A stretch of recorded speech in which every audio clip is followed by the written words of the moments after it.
Good morning and welcome to the Courage Coalition. I'm here today on a solo cast, and I really want to break down what it means when I speak with guests or on my own about spending in your values. You're going to notice that I bring on a lot of money people this year. And the reason is that it's not because the Courage Coalition is going to be focused on money, but it's the story that keeps coming up.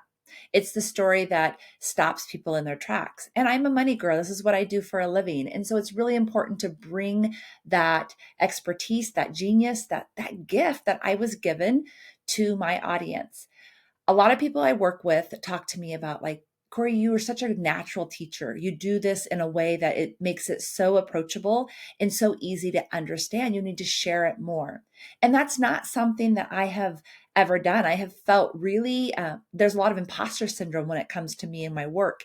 And the reason is because there's so many people out there with the big fancy degrees and the 30 years of owning their own firm and all the things.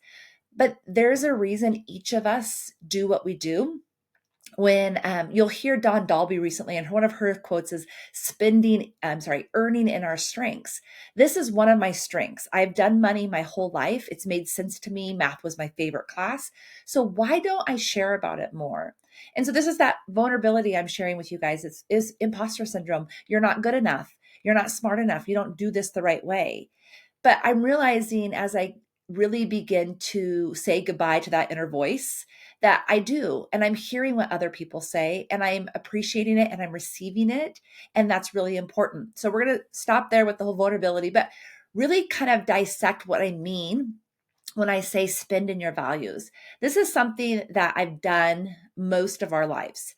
And there's a reason for it, is because when we spend in our values, we are aligned with our life. Our life feels right. It feels good. It feels energetic.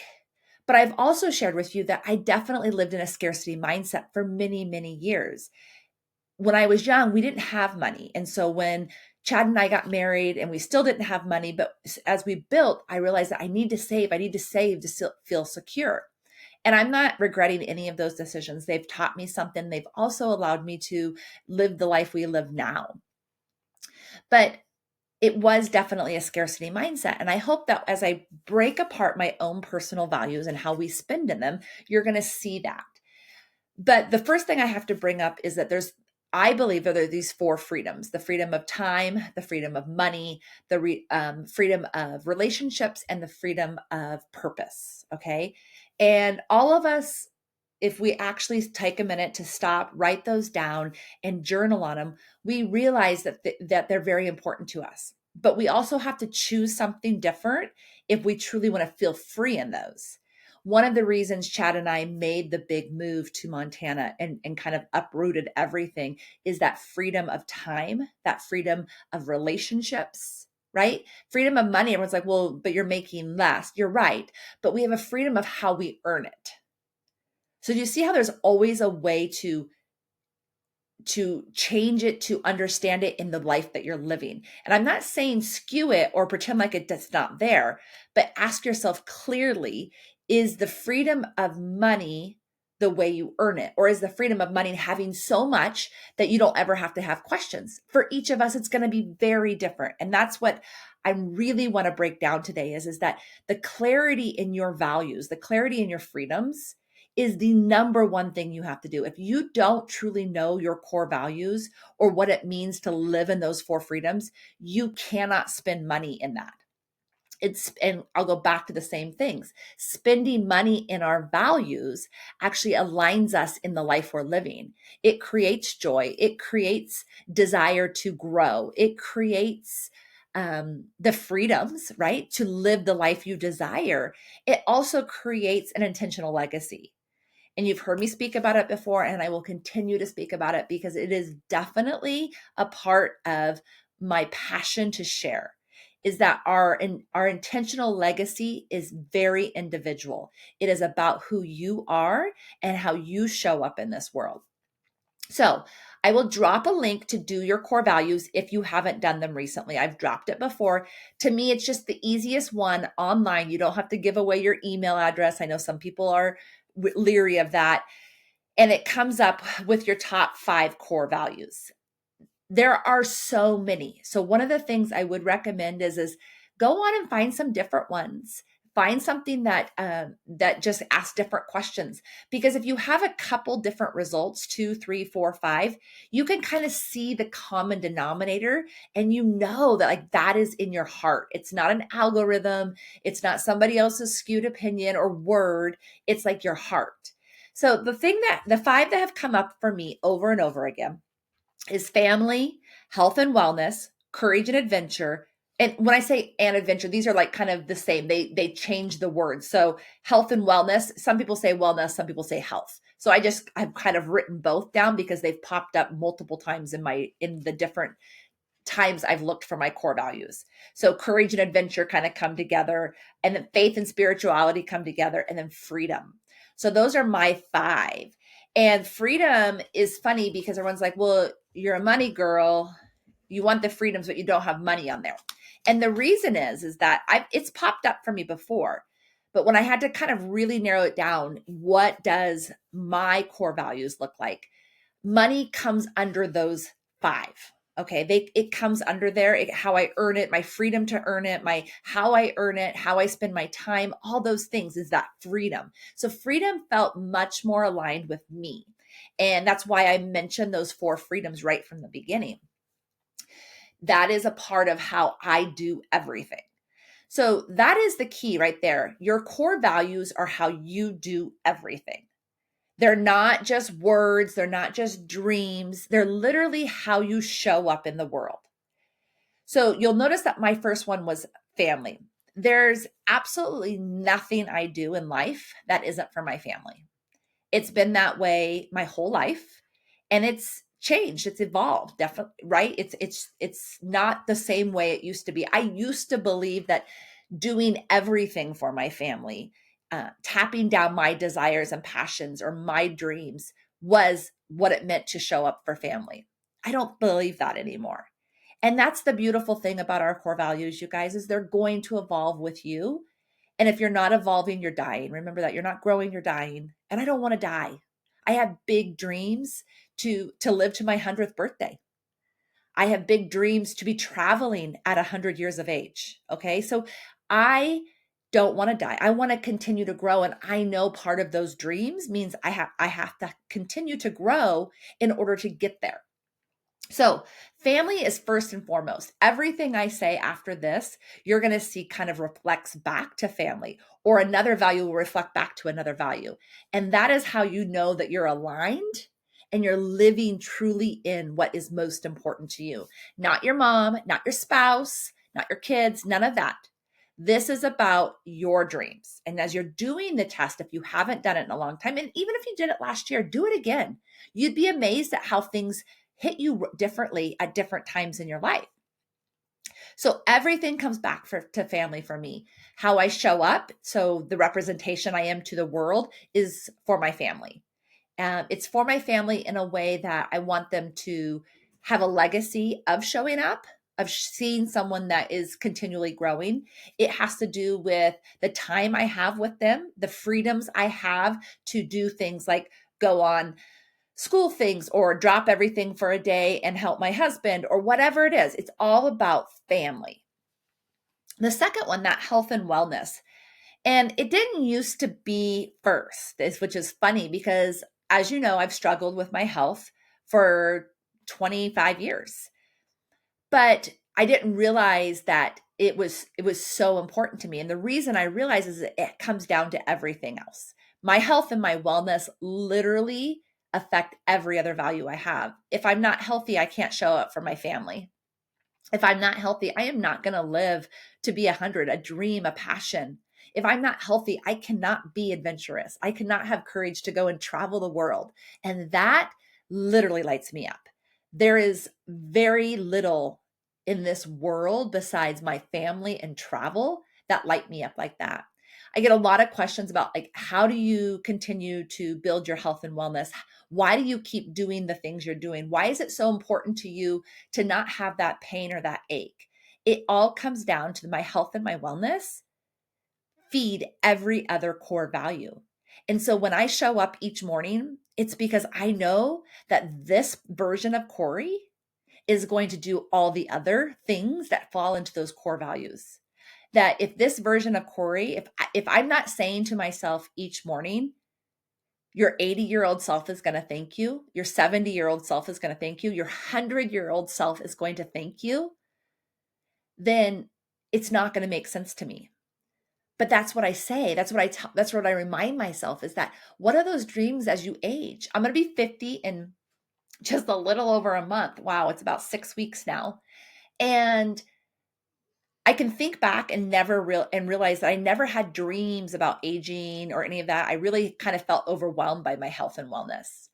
But the minute that I put it as a priority, as a core value, I realized the freedom it gave me. And there's that word, that value, freedom. Freedom to do whatever I want to do. If that's move across state lines, if that's hike mountains, if that is start a foundation, whatever it is. My health and wellness is the foundation of every other dream I do. I can't show up and do those things without my health. And so that is a top 2. That's the second core value, because I know what it does. I know what it feeds. And so as I'm walking through these, I hope you're hearing what I'm saying. I have dissected each and every one of these. I've journaled on them. I've cried over them. I've reevaluated them. I have shared them. It's part of my business. Okay. So when I talk about part of my business, that freedom one, there's no part of me. The freedom is money and the freedom is time, right? It kind of fits into it. There's no part of me that will ever become a workhorse to make money. The reason is I have to then get rid of my freedom of time. I then have to get rid of my freedom of ability to show up for my family. I will never be that human. And there's nothing wrong with being that human if that's who you are, if that is like part of your gifts and strengths, but it's not part of mine. I have this very, very firm boundary about how I show up as we grow our business. And also how I show up in the clients that I'm willing and wanting to attract. I do not want to attract anyone. It's not about money to me. It's about living in my purpose and that freedom of purpose. So that's that freedom again, you guys. I want to help women, truly help women, but business owners too, but mainly women, because we have such a skewed belief about money. We have such a skewed thought process about money. We have such a skewed shame game. And I don't want that. I want to change that. It's one of those, that purpose, that freedom of purpose, that I want to change that for women, business owners, but also women in general, because I do a lot of personal finance coaching.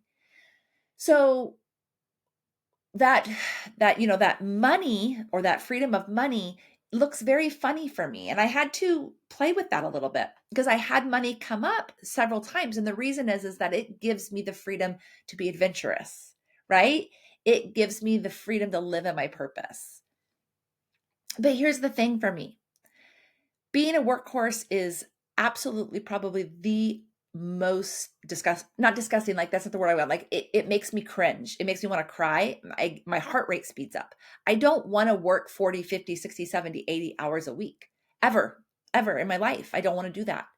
And so what am I willing to do to have the freedom to travel and to create a foundation and all those things? And this is for me, but it may not be for you. For me, I'm willing to work harder in other areas. And I've shared this before. I cook a meal 7 days a week. Part of that is my health. Okay. So part of that is my health. Absolutely. But a lot of it is also money. Eating out is one of the most shocking audits to any client I have. Every single time they're like, I spend what? I do what? Right? So those audits, when I'm doing coaching, is because we're collecting evidence. It's not to shame. It's not to feel bad. It's to collect evidence so we understand how we're spending our money. So for me, it's cooking 7 days a week. And there's days I can, like, picture last night, I was exhausted. I was absolutely tired. I had been in the office all day and I had not started dinner in the morning. And so I had to come up with something. And this is not Chad's strength, you guys. He'll own it every day of the week. He does not have a strength of thinking of a meal idea and or cooking or any of those things. And I was exhausted. And so it was like, okay, you just had to break it down because I knew it was important. I could have we could have went out to eat, but that would have cost us at least $100 for 5 of us to eat. And that would have been a good bill, honestly. Every time I think that way, I think of things like that $100 can go towards my adventure. That $100 could pay for the filing fee in the foundation. Not everybody feels empowered when they think that way. It makes them actually feel unempowered. It makes them feel like they have to live in the scarcity mindset. And it goes right back to our core values. For me, when I tell my money where to go, when I'm very, very intentional about where my money goes, I am living my dream life. I am living in my core values. And that is why it's so easy to do it. Because when we budget, we talk about budgets in business and in life, and we immediately think lack or scarcity. We immediately think, what do I have to go without? But the question I ask clients is it's not about what you're going out. It's about telling your money what is the most important thing for you to tell it to go, right? It's about living again in those core values. What are the most important things for you in life? And then spending your money in that same way. So another way I do it is my core value is adventure, right? Adventure and courage. And that costs money. It costs money, and we don't make the same amount of money as we used to do. So one of the things that I have been doing since we got to Montana is travel hacking.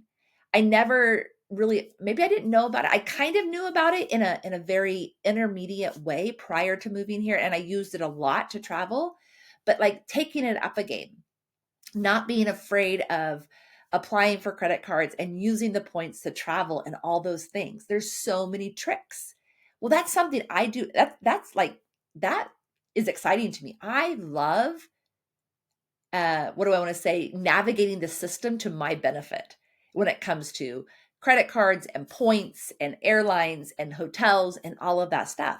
And that's one of the reasons we've been able to continue to travel, not because we're making a bunch more money or any of those things, but because I know that working in that way actually excites me and fuels me versus working just for more clients, more money does not fuel me. And that's that clarity of values. And that's why I'll come back 100 times and tell you it has nothing to do with what anybody else's looks like. It has to be very, very intentional to your life, your story, and your values. So when I talk about faith and spirituality, people are like, well, what does that mean? How do you spend money in faith and spirituality? Well, part of it is service, giving back. Part of my faith is to give back to rooms or to groups or to organizations that really align with me, align with what they're doing, how their founders run their lives and show up in their lives, right? And so that's the spirituality and um, faith thing. But it's also like my faith, building my faith, a core value of building my faith and or living in my faith is knowing that my purpose is for a reason, right? When I take that next courageous step in whatever it is, whether it's the foundation or it's hiking a mountain or for adventure, right? It's because I have faith. My faith is so big and I'm so aligned with what I know my purpose is that I know it's going to be good. We're going to be good. It's all going to be fine. And it takes so much worry and stress out of new decisions and new milestones and new clients, whatever it is. My faith is a foundation in all of those core values, but in all of those beliefs that I can take that next step. And if I'm in an evolving state, if I want to continue to grow so I don't die, then I have to have faith that I can. And I've already said freedom over and over again in the different ways. Freedom is that freedom of time, money, relationships, and purpose. If I don't have freedom, I don't have those 4 things. And the freedom isn't that it's unlimited, it's that I get to choose how it looks, and that's abundance. We so skew the word abundance to think lots, but abundance can be lots of choices. The power to choose. Abundance can be the ability to seek joy, laugh, right? There's different ways of thinking of abundance, and abundance isn't all about the mighty dollar. Money is a tool. I love money. I'm not going to lie. I love money, but money has no power over me and the way I live. I choose where my money goes. I choose how I earn my money. I choose where I tell my money to go. It's a choice every single day. And so I want to leave you with, if you don't understand your values, it's critical. It's time to understand your values if you want to tell a different money story. It's time to understand what your values mean in your life and in your money. And this could be business or personal. There's no one, they are connected. How we do one thing is how we do everything, you guys. And that is so critical. Our businesses are a reflection of how we do other things in our lives. How we show up, how we don't show up, that is a part of our business. So understand your values like they are your breath. Journal on them, dissect them. What does it mean to have faith? What does it mean to have adventure? Whatever yours are. What does it mean to have family as your top one priority? What does that mean? If it means to you that you can provide for your family in every single way and leave them millions of dollars, there's nothing wrong with that. I just want you to ask yourself two things. Does it align with the rest of your values? And does it align with your freedoms? Because just because it's the way it's always been doesn't mean it's the way it always has to be. We get to choose. So I hope you took something from this. Share it. Share this. Let someone else hear it. Maybe it's for them. That is the most powerful thing about these podcasts, is that even if it's not for you, if there's some tidbits in there, maybe it's for someone you know. Share it, review it. The only way I'm going to grow, the only way I'm going to be able to keep showing up in ways that you need and that are valuable to you is if you give me reviews, share it, show me that it's the one that you like the best. That gives me ideas for the next one. So until next time, keep shining bright, and thank you for being here.